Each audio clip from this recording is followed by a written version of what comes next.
सुबह की पहली रोशनी के साथ गांव जाग रहा है। एक नया दिन शुरू हो रहा है। गांव में रोजमर्रा की जिंदगी का पहिया आहिस्ता आहिस्ता चलने लगा है। हर घर में ताजा दूध पहुंच रहा है। सुबह की बरकत हर दरवाजे पर है। नई दुल्हन अपनी रोज की जिम्मेदारियां संभालने के लिए आंगन में आ गई है। घर के लिए खालिस दूध अपनी मेहनत से हासिल किया जा रहा है। ताजा सब्जियां खुद तोड़ने का सुकून ही अलग होता है। घर की जरूरतें पूरी करने के लिए वो बाजार की तरफ जा रहा है। घर के खाने के लिए जरूरी सामान एहतियात से खरीदा जा रहा है। बावर्ची खाने में खाने की तैयारी खामोशी से जारी है।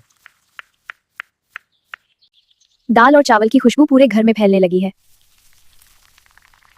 घर के बाहर सफाई भी जिंदगी का हिस्सा है। हर काम मिलजुल कर हो रहा है। सादा खाना मगर मोहब्बत और सुकून से भरपूर, यही असल खुशी है। दाल आहिस्ता आहिस्ता गल रही है। मेहनत का जायका अब तैयार होने वाला है।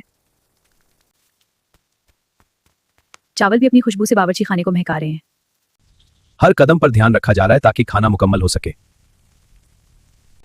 गांव की जिंदगी अपनी रफ्तार से चल रही है। हर तरफ सुकून है। हर शख्स अपने काम में मसरूफ है। गांव की रौनक बढ़ रही है। खाना तैयार हो चुका है। अब पेश करने का वक्त है। अब ठंडा हो रहा है। जायका बेहतर बनाने के लिए आखिरी मसाला शामिल किया जा रहा है।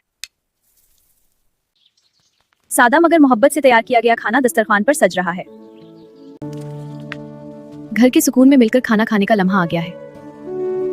सादा खाना मगर सुकून और मोहब्बत से भरपूर है। मोहब्बत से पेश किया गया खाना रिश्तों को मजीद मजबूत बनाता है।